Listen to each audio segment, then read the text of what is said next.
Right now, it's to find a job, sir. But the job you've applied for has nothing to do with medicine.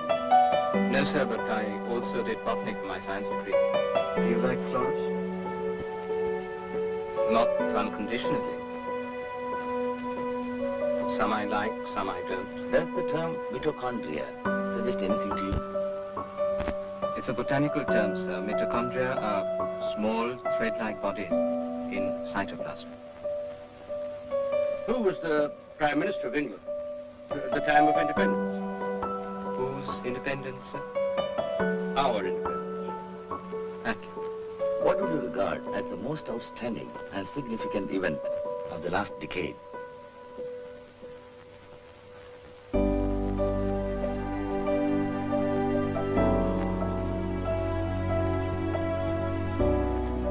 The war in Vietnam, sir? More significant than landing on the moon? I think so, sir. Could you tell us why you think so? Because the moon landing, you see, we weren't entirely unprepared for the moon landing. We knew it had to come sometime. We knew about the space flights, the great advances in space technology. So we knew it had to happen.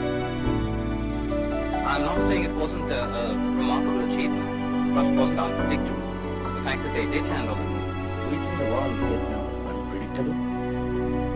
Not the war itself, but what it has revealed about the Vietnamese people, about their extraordinary power of resistance.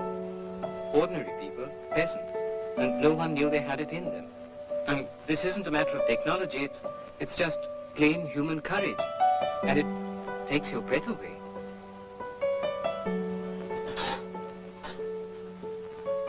Are you a communist? I don't think one has to be one in order to admire Vietnam, sir. That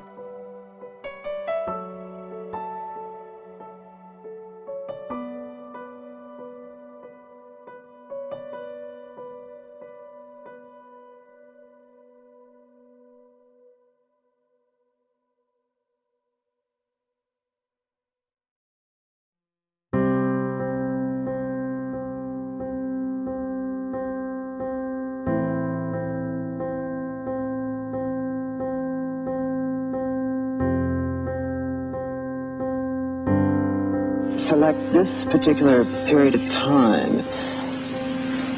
Well, this particular famine happened during the war, during the Second World War, when I was an advertising man in Calcutta. I read the story around 1950 or so. It's written by the same author who wrote the two novels on which the trilogy was based, or who trilogy was based.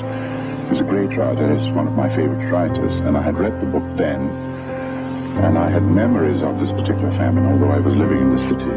I was not a village boy. Victor Chatterjee, who had been Opal in the third part of the trilogy. Yes, very familiar. And I also found a village where the film could be made. And I just made it. It was something which I've been wanting to do for a long time, 20 years, as I've just told you. In the film, the point is that this village is so remote that the villagers really don't quite understand that the war is going on and who are the adversaries. And I know that when I first saw the film and was writing about it, that it was afterwards that I found out to what extent that the famine was man-made. No, that's true. It's known as the man-made famine because there was a good harvest that year, and there was no drought, which the things that normally would cause a famine. It just so happened that the Indian troops were fighting for the British, and the food, the rice, was being diverted to the troops. The actual reason was never found out by these poor, remote villages. You know, they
পায়নি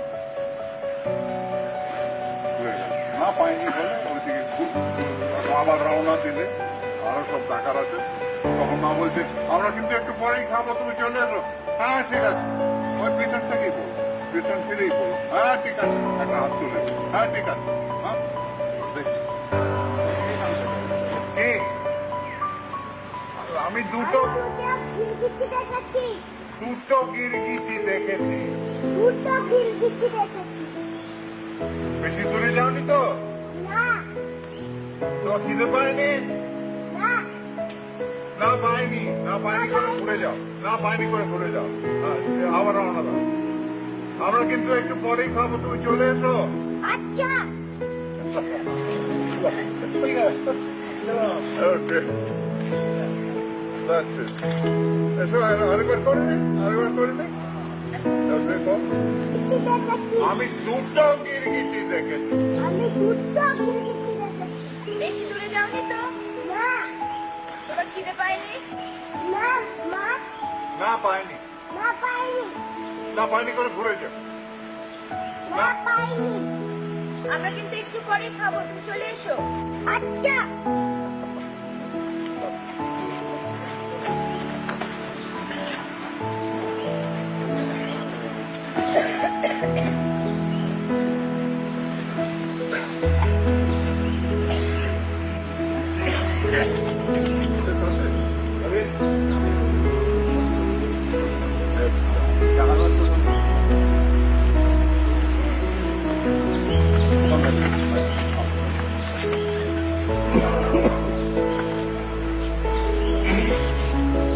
বিট্টুকে একটা মরা দেওয়া থাকো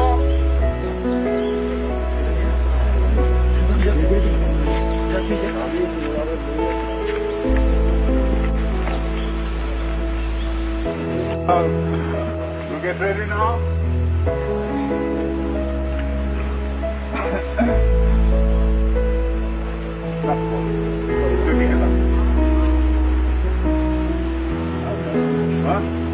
Okay? Okay. Ready? Take করো ঠিক করবো চলো না সাইলেন্ট সাইলেন্স প্লিজ সাইলেন্স আমরা একটা রিহার্সাল দিচ্ছি আচ্ছা অ্যাকশন আমি দুটো গিরগিটি দেখাচ্ছি বেশি দূরে যাওনি তো তোমার খিদে পায়নি আমরা কিন্তু একটু পরেই খাবো তুমি তাড়াতাড়ি চলে এসো শোনো বিট্টু ওই দিকটা চলে যাও ওই দিকে না ওই দিকটা হ্যাঁ হাতটা ওইখানে তুললে দেখা যাবে তাহলে গাছে ঢাকা পড়ে যাবে আচ্ছা ঠিক আছে একদম ঠিক আছে আমি দুটো গিরগিটি দেখেছি দুটোর ওপর জোর আচ্ছা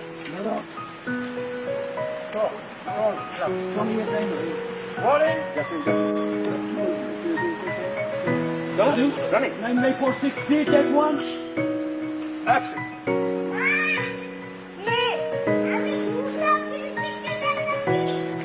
বেশি দূরে যাওনি তো তোমার খিদে পায়নি আমরা কিন্তু একটু পরেই খাবো তুমি তাড়াতাড়ি চলে এসো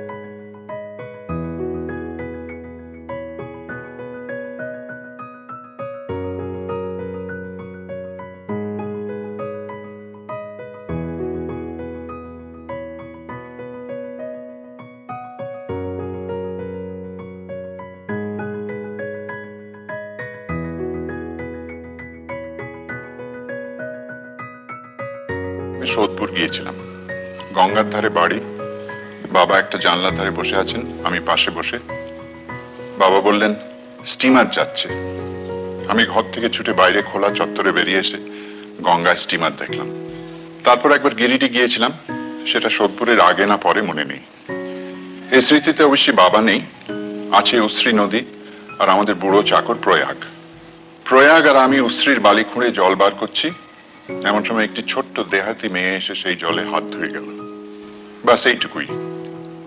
এই দুটো ঘটনায় যে সন্ধ্যার, আমার সেটাও মনে আছে। সত্যি বলতে কি, সুকুমার রায়কে আমি চিনেছি তার লেখা আর আঁকা থেকে, আর আত্মীয় স্বজনের বর্ণনা থেকে। লেখা বলতে শুধু ছাপা লেখা নয়, সে তো আছেই, কিন্তু সে লেখা যেমন আমার কাছে আছে তেমনি অনেকের কাছেই আছে।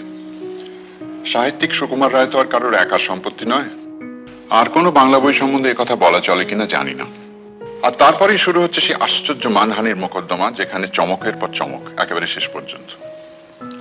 আমার একটা বড় আফসোস এই যে হযবরলর পাণ্ডুলিপি আমি কখনো চোখে দেখিনি।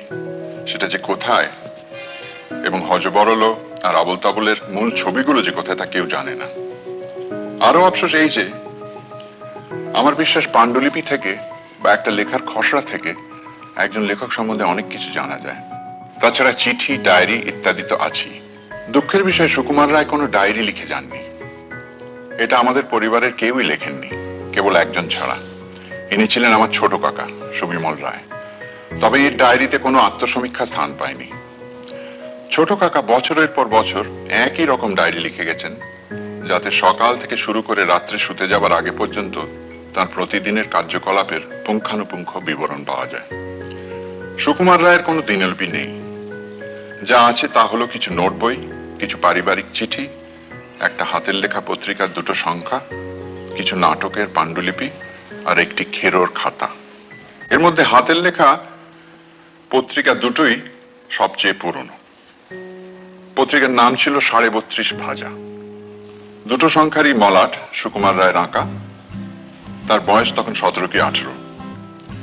এটা বোঝা যায় এতেই যে কিছু লেখায় বঙ্গভঙ্গ আন্দোলনের উল্লেখ আছে, অর্থাৎ সনটা বোধহয় 1905 কি 6। লেখা নানান লোকের, মনে হয় সকলেই কলেজে পড়ার বয়স, যদিও একমাত্র বাবার ছাড়া আর কারোর হস্তাক্ষর চেনার উপায় নেই, এবং সকলেই ছদ্মনাম ব্যবহার করেছেন। এই পত্রিকার জন্যই লেখা ঝালাপালা আর লক্ষণের শক্তিশাল। বাবাদের তখন একটি ক্লাব ছিল, নাম ননসেন্স ক্লাব। এই কিন্তু মানডে ক্লাবের আগের ব্যাপার। এই ননসেন্স ক্লাবের এই নানান উদ্যোগের মধ্যে একটা ছিল 32.5 ভাজা। এই কাগজে অন্য 5 রকম লেখার সঙ্গে আরেকটি জিনিস স্থান পেল, যেটা হলো বিজ্ঞাপন, অথবা বিজ্ঞাপনের প্যারোডি। একটা উদাহরণ দিলেই এর মেজাজটা বোঝা যাবে। একটি ওষুধের বিজ্ঞাপন, সুকুমার রায়েরই হাতের লেখায়। ওষুধের নাম গন্ধ বিকট তেল। তার প্রথম লাইন কটি হচ্ছে, গন্ধ বিকট তেলের নাম শুনেছেন তো? শোনেননি? সে কি মশাই, আপনি কি কালা? বলা বাহুল্য, এই ওষুধের গুণ, এর উপাদান, মূল্য, প্রাপ্তিস্থান সবই বিজ্ঞাপনে লেখা ছিল। বাবার নোট বইগুলোর সবকটি ফটোগ্রাফি আর মুদ্রণ শিল্প সম্বন্ধে নোটস। কিছু মৌলিক গবেষণাও এতে আছে, এমনকি পেটেন্ট নেবার অভিপ্রায়ে কিছু নতুন আবিষ্কারের বিবরণও এতে আছে। চিঠি যা আছে তার অধিকাংশই বিলেত থেকে লেখা। তার মানে 1912 সাল। বাবার বয়স তখন 24 কি 25। তিনি বিলেত গিয়েছিলেন প্রিন্টিং টেকনোলজি শেখার জন্য। উপেন্দ্র কিশোরকে লেখা সব চিঠিতেই কাজ এবং পড়াশোনার কথা। তার মাকে লেখা চিঠিতে জানতে পারি সুকুমারের আমসত্ব আর ভাজা মশলা না হলে চলছে না, এবং এর কিছুদিনের পরের চিঠিতে জানা যাচ্ছে এইসব জিনিস লন্ডনে গিয়ে পৌঁছেছে। ভাই সুবিনয়কে লেখা চিঠিতে জানানো হচ্ছে প্রবাসী, মডার্ন রিভিউ এবং তত্ত্বকৌমুদী যেন ঠিক সময় পাঠানো হয়। ছোট বোন শান্তিলতাকে একটা চিঠিতে জানানো হচ্ছে বিলেত পৌঁছানোর মাস দুয়েকের মধ্যে টাই বাঁধার দুরূহ কাজটা মোটামুটি সরগড়া হয়ে এসেছে। কাকা কুলধরঞ্জনকে লেখা চিঠিতে কলকাতার ক্রিকেটের খবর জানার জন্য আগ্রহ প্রকাশ করা হয়েছে। এখানে জানানো দরকার যে কুলধরঞ্জন নিজে ভালো ক্রিকেট খেলতেন, যদিও উপেন্দ্র কিশোর বা সুকুমার খেলতেন বলে জানা যায়নি। আমার কাছে চিঠির চেয়েও অনেক বড় তথ্যের খনি হলো একটি খেরোর খাতা।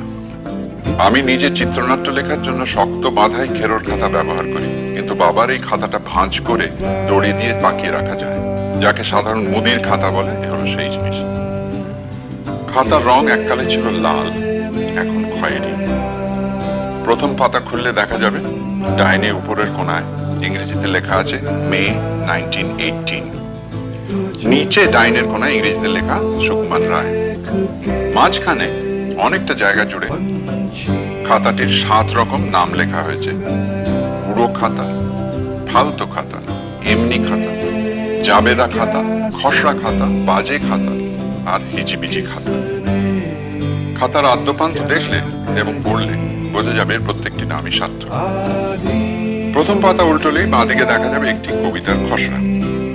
অনেক কাটাকুটির মধ্যে যে দুটো লাইন পড়া যাচ্ছে সেটা হলো, আমি অর্থাৎ শ্রী গোবিন্দ মানুষ চিহ্নই বাঁকা, বলি যা সব ভেবে বলি, কথা কইনে ফাঁকা। এই কবিতার নিচেই একটা ছবি, একজন দাড়িওয়ালা পাগড়ি পরা বুড়ো, তার পরনে খাটো করে পরা ধুতি, ডোরা কাটা কোট আর কাঁধে চাদর। বুড়ো হাত উঁচিয়ে চোখ রাঙিয়ে কাকে যেন ধমক দিচ্ছে। উল্টো দিকের পাতা একটা গানের খসড়া, যে গান অনেক ব্রাহ্ম বিয়েতে আজও গাওয়া হয়। আর তার ঠিক নিচেই পেন্সিলে আঁকা তখনকার দিনের একটা যুদ্ধ জাহাজের ছবি। পরের পাতা উল্টোলেই দেখা যাবে একটা চোখ মোজা গোমড়া মুখো বুড়োর ছবি, তার নিচে বাংলায় লেখা নাজিমোভা। এই নাজিমোভা ছিলেন তখনকার দিনের একজন বিখ্যাত সিনেমা অভিনেত্রী। এই ছবির তলায় এই নাম একমাত্র সুকুমার রায় ছাড়া আর কারোর পক্ষেই সম্ভব নয়। এছাড়া খাতায় আছে ধাঁধা, হেয়ালি, বাংলা হরফ নিয়ে নানা রকম পরীক্ষা নিরীক্ষা, নানান গুরুগম্ভীর বক্তৃতার খসড়া, চিঠির খসড়া, সন্দেশের কবিতার খসড়া, সন্দেশের মলাটের জন্য নানা রকম আইডিয়া, আর বর্ণমালা তত্ত্বে ব্যবহারের জন্য অজস্র অনুপ্রাসের টুকরো। এই খাতাতেই মানডে ক্লাবের একটি মিটিং এর এজেন্ডা আছে, যেটা পড়ে শোনানো দরকার। এজেন্ডার প্রথমটি হচ্ছে, secretary to present his annual misstatements. 2. Jeeban Babu to raise a protest. Is this a report? If so, why not? 3. Sukumar Babu to move that the secretary be dismissed. Bracket লেখা, storm of protests, chorus led by Habul Babu.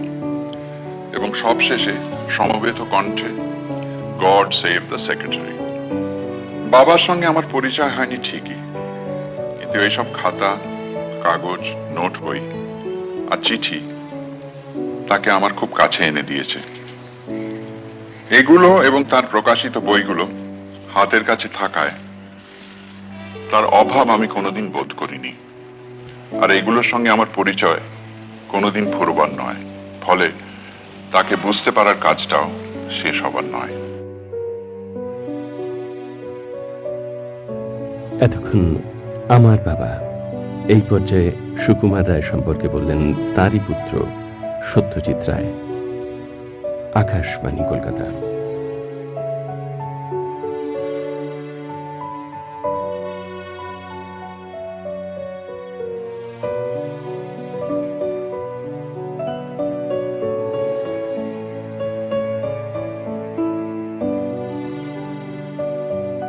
প্রায় 5 মাস আছে, তোমার লেখা আছে 5 মাস, 5 মাসই হবে, তাহলে confirmed হবে না আর কি। 1 বছর হলে কনফার্মড হয়ে যায়।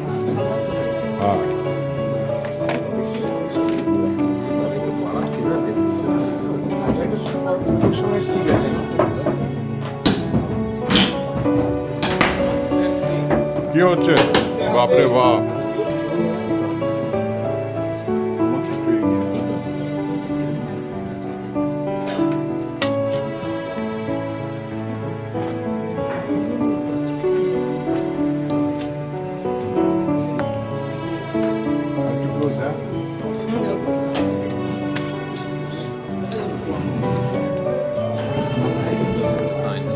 पैन खोलो, पैन खोलो।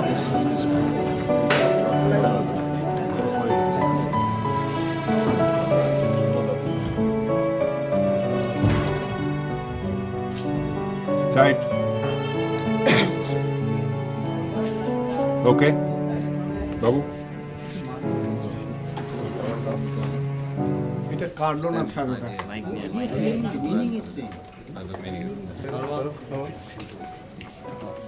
তুমি ডেটটা করছো তো?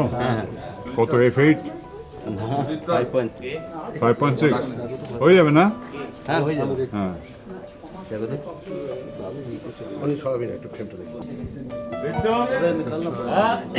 এমনি 32 তো আছে আমাদের।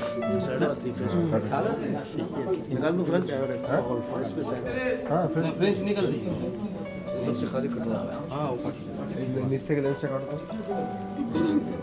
নিচে খালি খালি একটাই আসছে উপরে ধর্মা বাবু ধর্মা বাবু আমি একটা রিহার্সাল ক্যামেরার মধ্যে দিয়ে দেখছি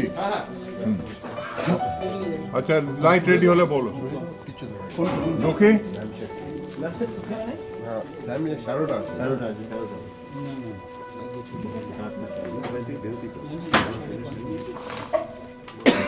Okay for me. Lovely.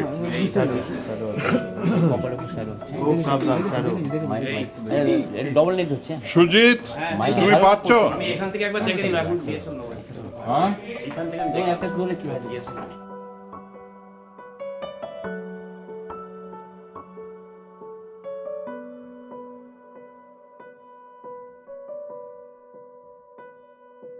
কি ভেবো না আমি যা হচ্ছে তাই হোক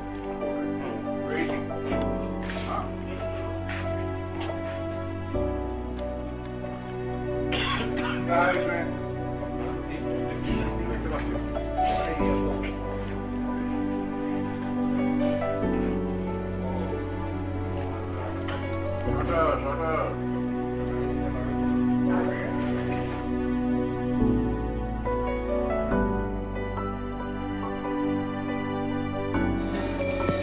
I once made a film called The Goddess, Devi. It dealt with religious dogmatism. It didn't attack religion as such. It attacked dogmatism, the extreme form of religion. But people were writing in the papers that, because Mr. Ray is not a Hindu, he was a Brahmo, he's making such films against Hinduism and all that. But they are stupid people. You can't take them into account. This happens in India all the time. And people don't, we have a fairly backward audience here, I must say, in spite of the film society movement and all that. If you consider the large audience, it's a backward audience, unsophisticated audience, exposed to the commercial Hindi cinema more than anything else. And so, you face this problem, but you make the kind of films, I make the kind of films that I want to make. I make the kind of films that I enjoy making, that engages my attention, my creativity. That's all I can do. আরে আমার কনিষ্ঠ ভ্রাতাকে দেখছি যে আমার মনে হচ্ছে আমার লেখাটা যাতে না যায় তুমি সেই ব্যবস্থা করতে এসেছো। সেটাই প্রধান উদ্দেশ্য। তোমার উদ্দেশ্য সফল হবে না। তুমি বোধহয় জানো না আমি একটু আগেই এখান থেকে ঘুরে গিয়েছি। আর একবার আসার উদ্দেশ্য হলো আমার লেখাটা একটু সংশোধন করা। অদিবাবু লেখাটা একটু দিন তো। ওটা তো আমার হাতেই আসেনি।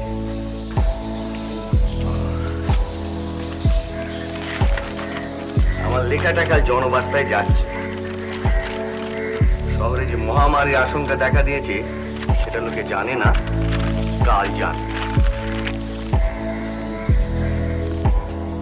C'est la première fois que vous adaptez une pièce de théâtre, que vous avez à filmer une pièce de théâtre. Est-ce que cela crée pour vous des problèmes de mise en scène particuliers, des problèmes nouveaux? Well, it certainly is. One has to give more thought to the mise en scène. Being a play, being confined to indoors, and being concerned with people talking to each other much of the time.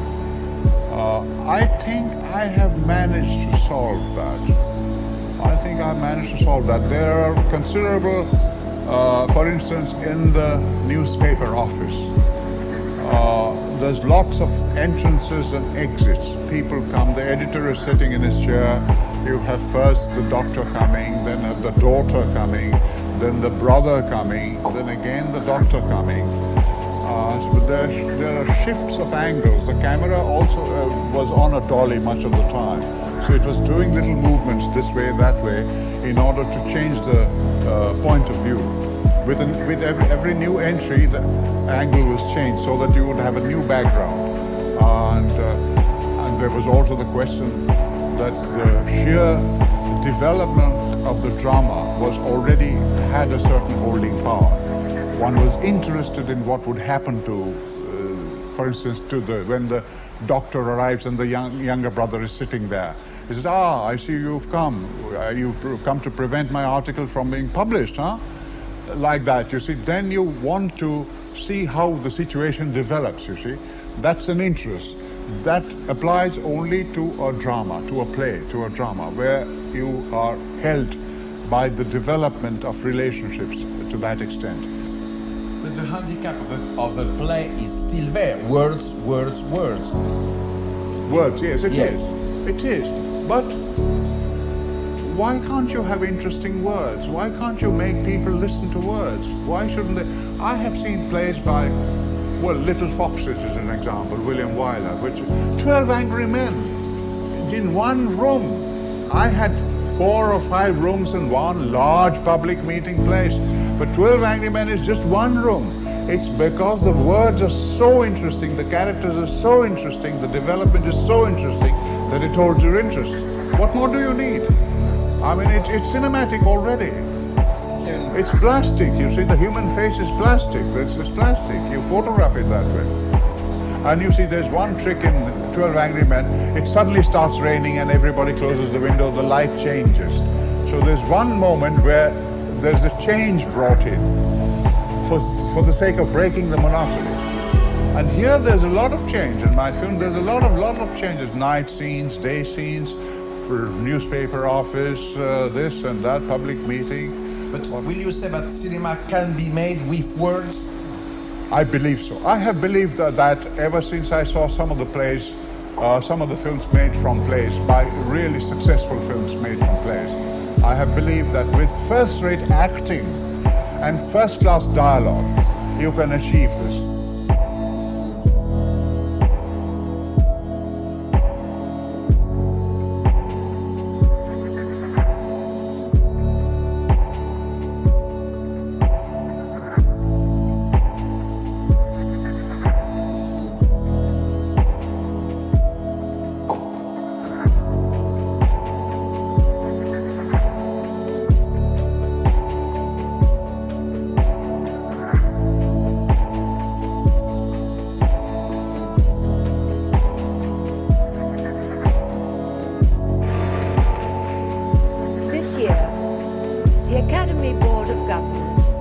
has voted to award honorary Oscar to the great Indian filmmaker Satyajit Ray.